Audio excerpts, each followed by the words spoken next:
who is in the Department of Indigenous Studies at Hospital Relations University, has written several books related to using indigenous knowledge and applying it to living a healthy life, but also applying it to how we can respond to the degradation of our environment and the climate crisis. So what Dr. Wildcat offered to begin with was that when we talk about indigenuity, which is a term that's been coined to describe indigenous knowledge that has been gained over the millennium by indigenous peoples living in a place over a long time. When we talk about that, we're talking about the knowledges that have been gained by over 500 different tribes. So it isn't one kind of simple knowledge, but there are many things that are in common among all these different diverse peoples. And that diversity is one of the things that he also emphasized. And it's something that modern Western society often ignores and pretends that all people are all the same, all places are all the same, that the same solution can be applied to problems in different places. One of Dr. Wildcat's colleagues and maybe mentors, Vine Deloria Jr., coined a principle called power and place equals personality. And when he spoke about power, he wasn't meaning the power that we in the West think of power, but it's more the power of creation, the power of life. So that power of life and place, in a place with a certain people, created a certain kind of character of those people, a certain personality. So we don't live in a monoculture. We live in cultures that have been influenced by diverse ecosystems. Indigenous cultures are specific people in specific places. He also noted that acknowledging cultural diversity is not equal to political correctness. It's a function of bio and ecological diversity of the planet. Yet in the indigenous worldview, we're all related. There's a phrase that he used that I didn't quite catch fully, but I'm Amakakuyasin. I think it was a kind of a version of that. And he acknowledged that he's from the Yuchi Muskogee traditions, and so that isn't a word from that tradition. But one of the dynamics also at Haskell University is that he was calling it the United Nations of Native Tribes, because of the 500 plus Native peoples recognized by the U.S. government. In a typical year, there are over 100 different tribes represented, so 100 different cultures that come together. So he was talking about that he had seen this phrase used, and he had, I guess, a student that was a Lakota, which is kind of the source of that, those words. And so he asked him, what does this mean to you? And he said, well, wait a second, let me go, do you have a little time? Let me come back. And the young man brought a button that had a photograph, like was the first photograph of the planet from outer space.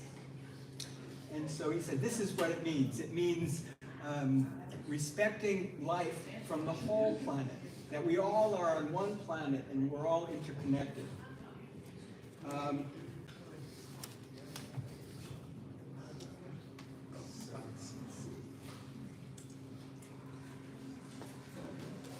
So going back to the principle power and place equals personality, and it's the what is emphasized in indigenous culture is relationships. So it's the relationships of all of that diversity to one another. And again, the best way to do something depends on where you are. There is the diversity of place, there's the diversity of people.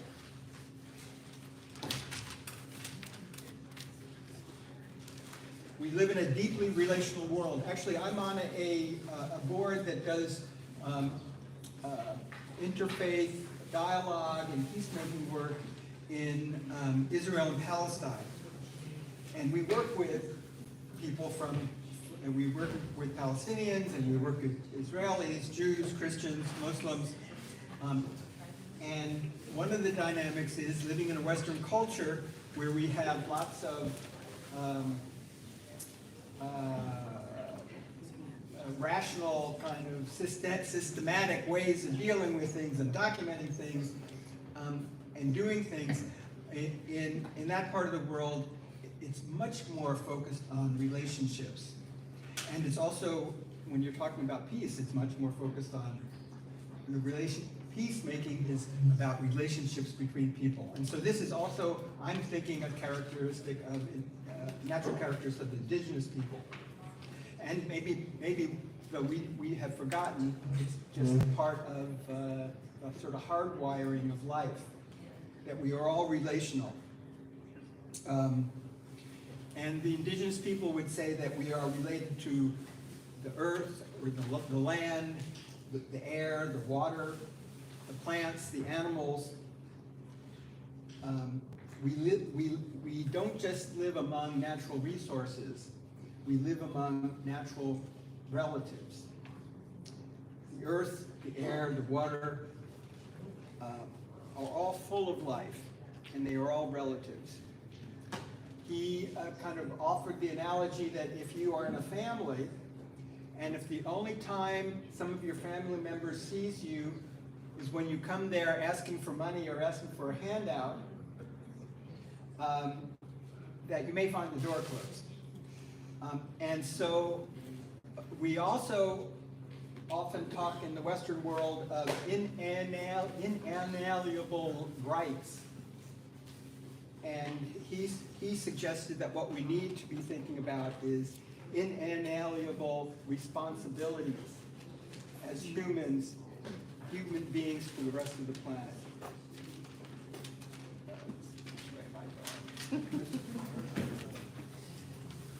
So we have responsibilities to this larger kinship with the world, with all of our natural relatives. He talked a little bit about political activism and as being something that maybe wasn't fully accepted by indigenous people, and spoke about the actions at Standing Rock that some of you may remember. And he noted that they were organized by women, by mothers and grandmothers and aunties. And while the media wanted to sometimes call them protesters, they insisted on being called water protectors, and that they were kind of fulfilling a responsibility by protecting life. He also told a story about a meeting he was in back, I think, in the, if anyone's here can remember whether it was in the 80s or the 90s, but there was a kind of a technology that was offered to manage resources, and there were all these bells and whistles, and it made it easier to do things, and there were native peoples, young native peoples that were very engaged with this, and he was at a couple of day meeting there, and there was this one older man in jeans and a jean jacket and kind of scruffy looking, at least that's how I'm interpreting what he said, older than the rest of the group, not saying much, but there's one point where there was questions and answers. Asked him to repeat the question. And so the gentleman took the opportunity to explain that natural law was that all life on the planet must be respected, and that if we don't respect all this natural life, that we will pay a price. And so So that is also one of the principles that that we must recognize that there is a natural law, that there are consequences for our actions, and that we need to live in harmony with all life on the planet. And that there is much knowledge right outside the door, that we just have to have the eyes and ears and the vision to see it and pay attention to it.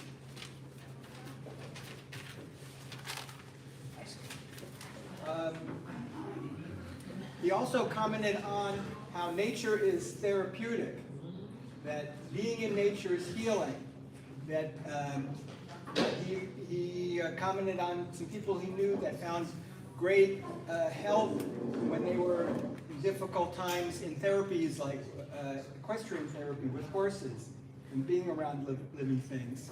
There were some questions to answer in the audience, and some people sort of said, "But how do you know, how is there life in rocks?"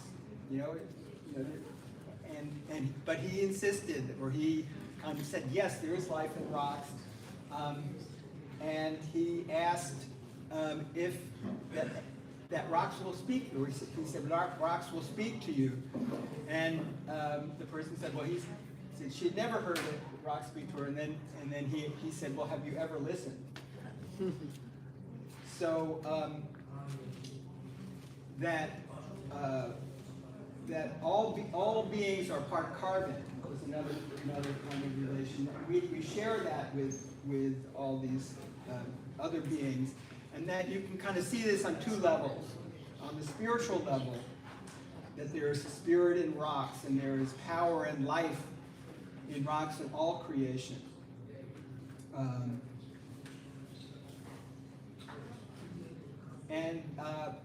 I don't know, does anyone know Marty Kraft? Well, this tickled me. Then he spoke about that the air and the water and the soil carries life. And he talked about the billions of microbes and organisms that live in the soil. And if you know Marty, he's an advocate for, and Marty and Stan as well, of recognizing the life and valuing the life that is in the soil. Okay.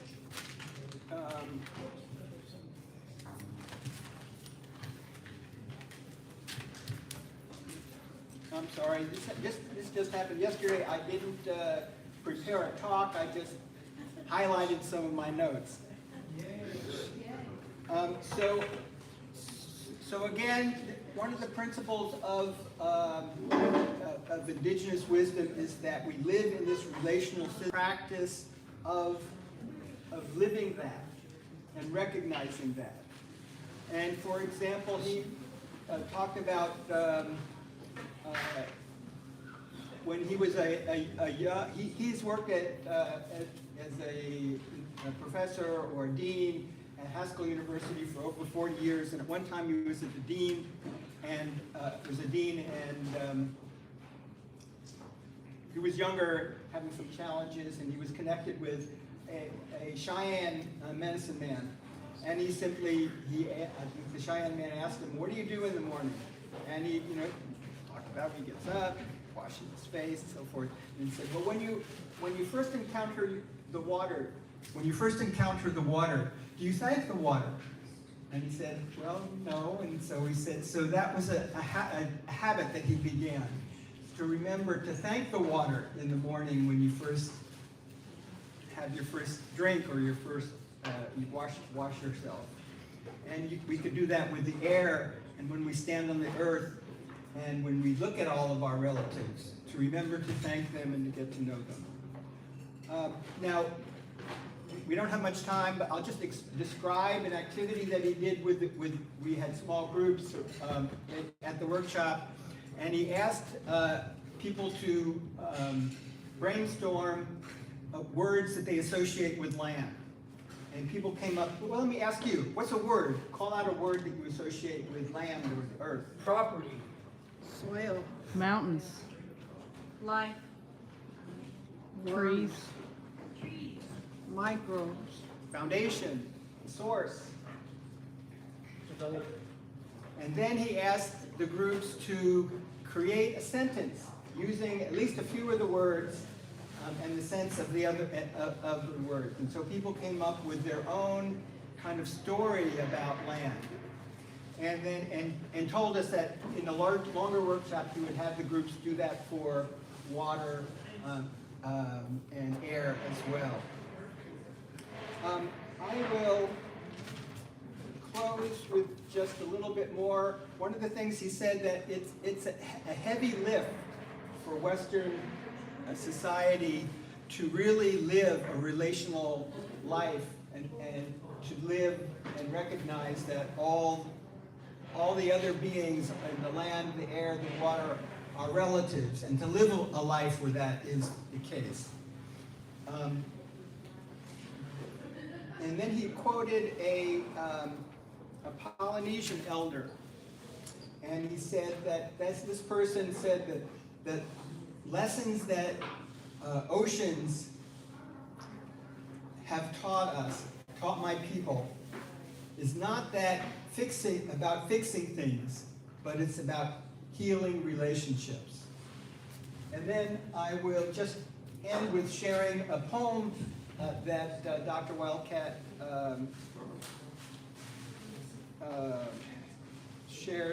wrote, that he has become a poet in his later years.